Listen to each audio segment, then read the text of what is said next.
안녕하세요. 책 읽는 부키입니다. 오늘은 빨강머리엔 세 번째 낭독해 드리도록 하겠습니다.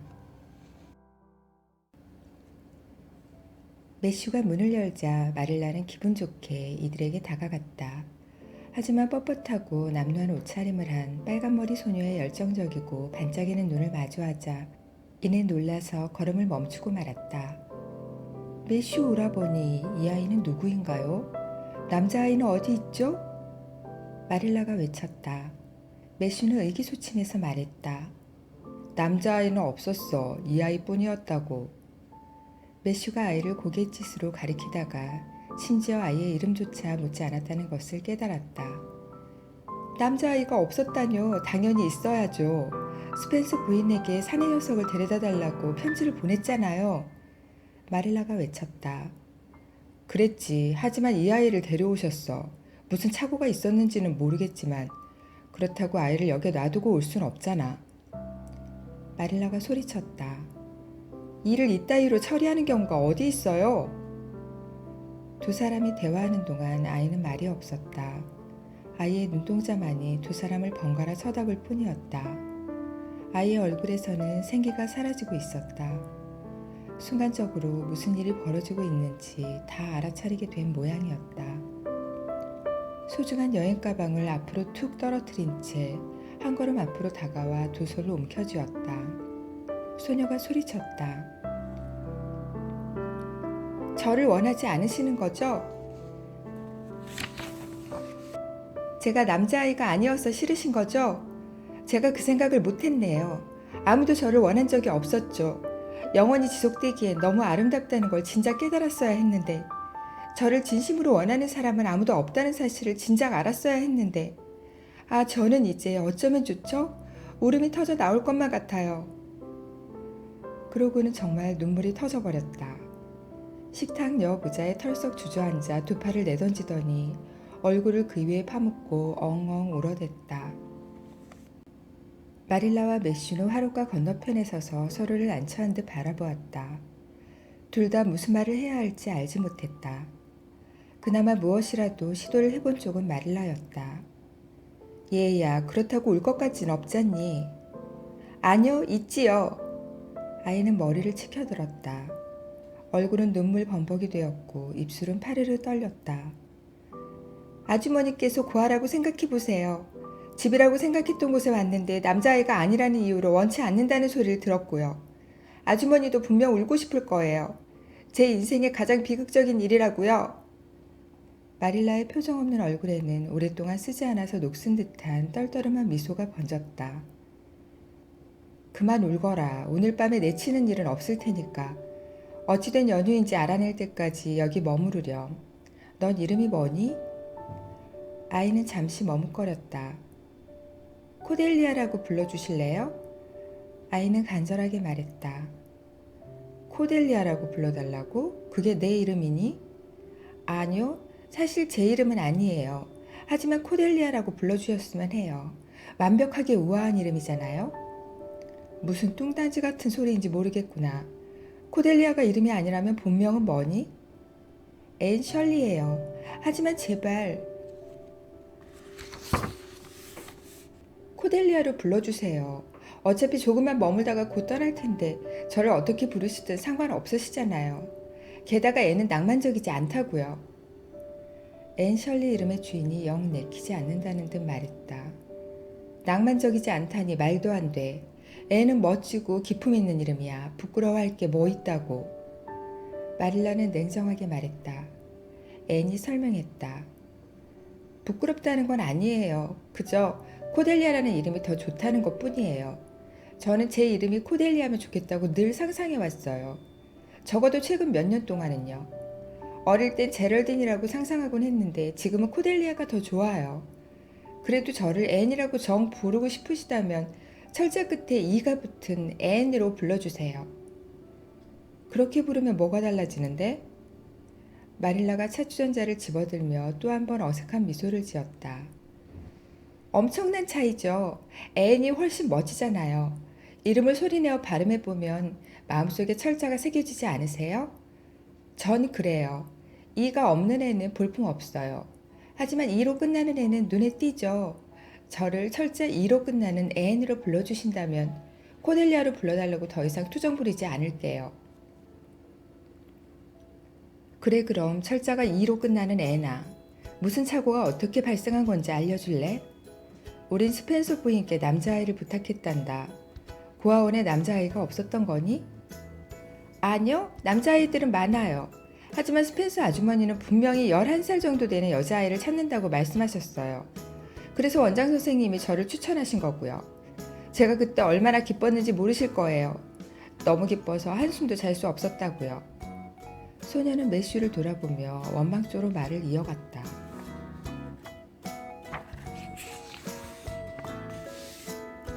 기차역에서 왜 말씀하시지 않으셨어요? 저를 원한 게 아니었다고. 그냥 그곳에 저를 놔두셔도 되었잖아요. 그랬으면 환희의 새하얀 길과 빛나는 호수를 볼 리도 없었을 것이고 그랬더라면 지금 이렇게 힘들지도 않았겠죠. 이 아이가 무슨 말을 하는 거죠? 마릴라가 매슈를 쳐다보며 물었다. 아, 그게 아까 오는 길에 나눴던 얘기들을 하는 거야. 난 마구간에 좀 가봐야겠구나. 돌아올 때까지 차 좀 마련해줘. 매슈가 허둥지둥 대답했다. 매슈가 나가자 마릴라는 질문을 이어갔다.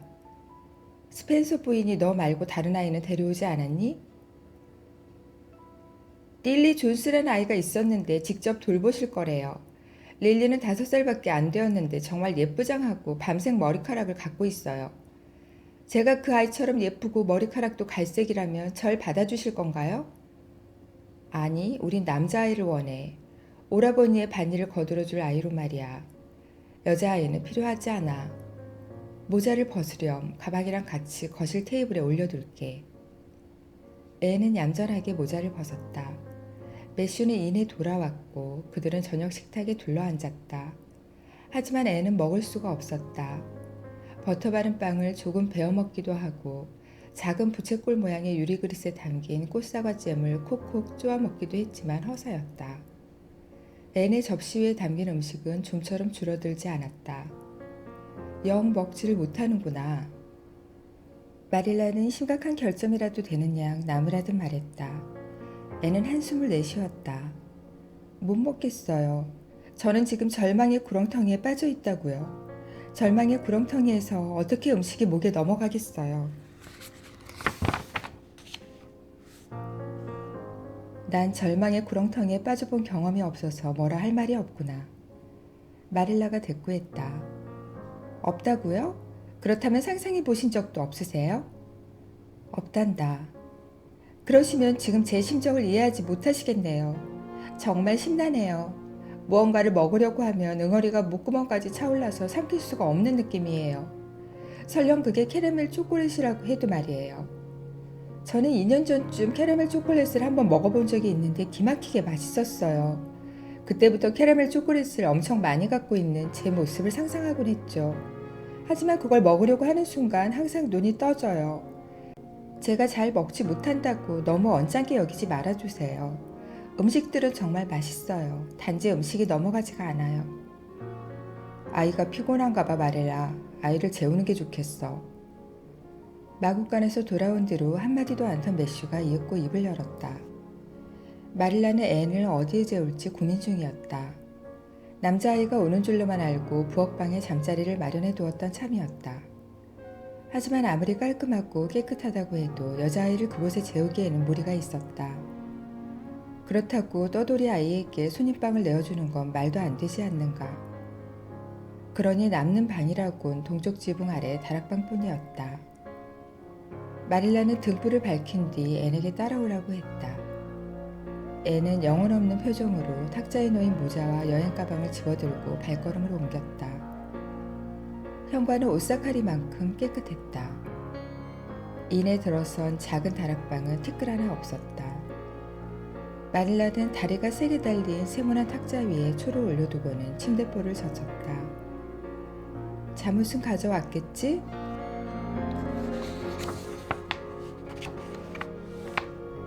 마릴라가 물었다. 애는 고개를 끄덕였다. 네, 2벌 있어요. 고아원 원장 선생님께서 만들어 주셨어요. 그런데 옷이 정말 꽉 끼어요. 고아원은 살림이 넉넉지가 않아요. 그래서 뭐든 빠듯해요. 적어도 제가 머물렀던 가난한 고아원에서는요. 저는 꽉 끼는 잠옷이 싫어요. 하지만 그걸 입고도 프릴이 달리고 치맛단이 살랑살랑 나부끼는 사랑스러운 잠옷을 상상할 수 있어요. 그게 제 위안이죠. 그래, 어서 갈아입고 잠자리에 들도록 해라. 불 끄러 몇 분 후에 다시 오도록 하마. 내 스스로 불을 끌 것 같지는 않으니까. 그러다가 이곳에 불을 낼지도 모를 일이고. 마릴라가 자리를 비우자 애는 주변을 아쉬운 듯 둘러보았다. 하얗게 칠한 벽은 너무도 휑해서 벽들도 저 자신들의 벌거벗은 모습에 고통스러워하는 것만 같았다. 마룻바닥도 휑하기는 마찬가지였다. 앤이 지금껏 한 번도 본 적 없는 밧줄을 꽈서 만든 둥근 깔개만이 방 한가운데를 덩그러니 장식하고 있었다. 한쪽 귀퉁이에는 기둥 4개로 지탱한 짙은 색의 높다란 구식 침대가 놓여 있었다. 다른 쪽에는 앞서 말한 세모난 탁자가 있었고 도톰하고 붉은 빛이 감도는 벨벳 바늘꽂이가 장식으로 놓여 있었다. 제 아무리 뾰족한 바늘이라도 휘어지게 할 만큼 단단해 보였다. 그 위로는 가로 6cm, 세로 8인치의 작은 거울이 달려 있었다. 탁자와 침대 사이로는 눈처럼 하얀 무슬린 레이스 커튼이 드리워진 창문이 있었고 반대편에는 세면대가 있었다. 방 전체에 말로 다 표현하기 어려운 엄숙함이 배어 있어서 애는 뼛속까지 전율이 일었다. 애는 눈물을 훔치며 옷을 벗어 던지고는 꽉 끼는 잠옷을 걸쳤다. 그러고는 침대로 몸을 날렸다. 베개 깊숙이 얼굴을 파묻고 머리끝까지 이불을 뒤집었었다. 마릴라가 등불을 끄러 다시 왔을 때 옷가지는 마룻바닥에 널브러져 있었고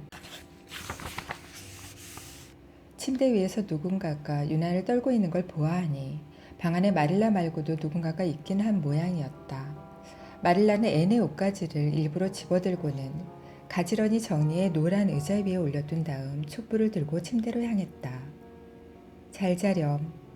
다소 어색했지만 불친절하지는 않은 목소리로 마릴라가 말했다. 순간 앤의 새하얀 얼굴과 멀뚱한 눈이 이불 밖으로 불쑥 튀어나왔다. 제 생애 최악의 날이라는 걸 알면서 어떻게 잘 자라고 하실 수가 있어요? 앤은 원망하는 듯 따져 물었다. 그러고는 다시 이불 속으로 숨어 들어갔다. 마릴라는 천천히 부엌으로 내려와서 저녁 설거지를 시작했다. 매슈는 담배를 피우고 있었다. 그건 분명 마음에 근심거리가 있다는 표시였다. 매슈는 어지간해서는 담배를 피우지 않았다. 마릴라가 흡연은 불결한 습관이라고 강하게 반대를 해서였다. 그렇다 해도 때로는 담배 없이 견디기 어려운 순간이 있게 마련이지라 그럴 때면 마릴라도 눈 감아 주었다. 남자라고 할지라도 감정을 털어놓을 곳이 있어야 한다고 생각했기 때문이었다. 마릴라는 화를 내며 말했다. 정말 난감하네요. 우리가 직접 가지 않고 말만 전하니까 이렇게 된 거라고요. 어쨌든 리처드 스펜서 대가이가 말을 잘못 전달한 것 같아요. 우리 둘 중에 한 명이 내일 스펜서 보이를 만나봐야 할 것 같아요. 그래야죠. 그리고 저와 얘는 고아원으로 돌려보내고요. 그래, 그래야겠지. 매슈는 내키지 않는 목소리로 답했다. 그래야겠지라뇨. 이게 무슨 상황인지 모른다는 거예요? 아니, 아이가 착하고 가엾지 않은가? 아이가 여기 머물고 싶어 하는데 돌려보낸다는 게 안쓰러워서 그래. 오라버니, 그래서 설마 저 아이를 데리고 있자는 건 아니죠? 매슈가 물구나무 서는 것을 좋아한다고 말했대도 마닐라가 이보다 놀라지는 않았을 것이다. 아니 꼭 그렇다기보다는 저 아이를 데리고 있는 것은 쉽지 않다는 것이지. 말뜻을 분명히 해야 하는 궁지에 몰리자 매슈는 말을 더듬었다. 그렇죠. 저 아이가 무슨 도움이 되겠어요. 우리는 저 아이에게 도움이 될 수도 있지. 매슈가 의외의 말을 불쑥 내뱉었다. 저 꼬맹이가 오라버니를 아주 홀려놨군요. 오라버니는 지금 저 아이를 데리고 있고 싶은 거잖아요. 아이가 귀여운 구석이 있어. 아까 여기서부터 집에 올 때까지 저 아이가 제잘되는 걸 너도 들었어야 했는데. 매슈가 고집을 부렸다. 네, 말은 엄청 빠르게 하더군요. 그건 바로 알아봤어요. 그게 장점이라는 건가요? 전 수다쟁이는 딱 질색이에요. 고아 여자아이도 필요 없지만 설령 필요하다고 해도 저 아이는 제가 원하는 타입이 아니라고요. 저 아이가 통 이해가 안 가요. 그러니 안 돼요. 저 아이는 원래 있던 곳으로 당장 돌아가야 해요. 나를 도와줄 아이라면 프랑스 사내 녀석을 하나 고용해도 되지 않는가? 저 아이가 내 말벗이 되어줄 수도 있고. 매슈가 말했다. 말벗은 필요 없어요. 저 아이를 키울 생각 따위 없다고요. 마릴라가 단호하게 말했다. 그럼 내 뜻대로 하려무나 난 가서 자야겠다. 자리에서 일어난 매슈가 담배 파이프를 치우며 말했다. 매슈는 침실로 향했다. 설거지를 마친 뒤 마릴라도 잠자리에 들었다. 마음을 단단히 먹은 듯 얼굴을 잔뜩 찌푸린 채였다. 그리고 한층 위 동쪽 다락방에서는 외롭고 사랑과 정에 굶주린 어린아이가 울다가 잠이 들었다.